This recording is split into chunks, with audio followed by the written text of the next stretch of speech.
చంద్రబాబు నాయుడు. 99 2004 95 నుంచి 2004 దాకా. పైగా పోలీసులకు పూర్తి స్వేచ్ఛనిచ్చి సొంత పార్టీ రౌడీల్ని సొంత పార్టీ ఫ్యాక్షనిస్టులు కూడా కంట్రోల్ చేసినాడు. కట్టాల రవి లాంటి వాడు తగ్గాడు అంటే కారణం అదే. ఆ తగ్గుదలే ప్రాణాలు కోల్పోవడానికి కారణం అని ఫీల్ అవుతుంది ఆవిడ. అది వేరు. ఆ లెక్కనైతే అవతలోడు కూడా అంతే తగ్గాడుగా. మరి చచ్చిపోయిన వాళ్ళు అటు ఉన్నారు కదా బేసిక్ గా. కాబట్టి ఇక్కడ ఏంటంటే ఇవాళ ఫ్యాక్షనిజానికి రౌడీజానికి నాయకుల బిడ్డలు మొన్నటిదాకా దూరంగా ఉన్నారు.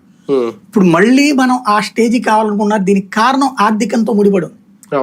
ఇదివరకు ఏంటంటే డబ్బుల కోసం వచ్చేవాళ్ళు కాదు, డబ్బులు ఇస్తే వచ్చేవాళ్ళు కాదు.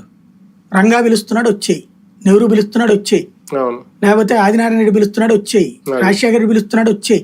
ఇట్లుండేది వ్యవస్థ. జనాలు ఎగబడి వచ్చేవాళ్ళు. తిండి అది అక్కడ పెడితే పెట్టినట్లయితే లేదు, ఆ స్టేజ్ లో ఉండే పెట్టేవాళ్ళు భోజనం. కానీ అందరికి నిజంగా కడుపు నిండా పెడతారంటే ఏం లేదు. కానీ పదండరా అంటే అందరూ లారీలు ఎక్కేయడం, జీవులు ఎక్కేయడం, కార్లు ఎక్కేయడం, పరిగెత్తడం ఉండేది. ఇవాళ రోజు నువ్వు డబ్బులు ఎత్తే గానీ రానంటున్నావు. అదే ఇప్పుడు ఈ గొడవలను నడుస్తున్నాయి అనుకోండి, మళ్ళీ భయం. భయంలో భద్రత కావాలి. ఆ భద్రత ఫ్యాక్షన్ నాయకుడు రౌడీ నాయకుడు దగ్గర ఉంటది.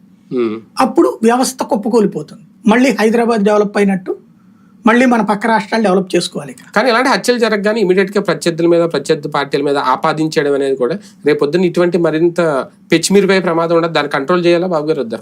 వీళ్ళకి ఉద్దేశం ఏంటంటే అట్లాగే ప్రతిదీ మళ్ళీ వైసీపీ వస్తే ఇలాంటి జరిగిపోతాయనో భయాన్ని క్రియేట్ చేయడం కోసం ప్రతిదీ అది మాట్లాడతారు. అంటే వైసీపీలో కూడా భయాన్ని క్రియేట్ చేయడం, జనాల్లో వైసీపీ అంటే భయం క్రియేట్ చేయాలి. చూడండి ప్రతిపక్షంలో ఉన్న ఇట్లా చేశారు, అదే అధికార పక్షంలోకి వస్తే మళ్ళీ వీళ్ళు చేస్తారని ఒక ఫీలింగ్ ని క్రియేట్ చేయాలి.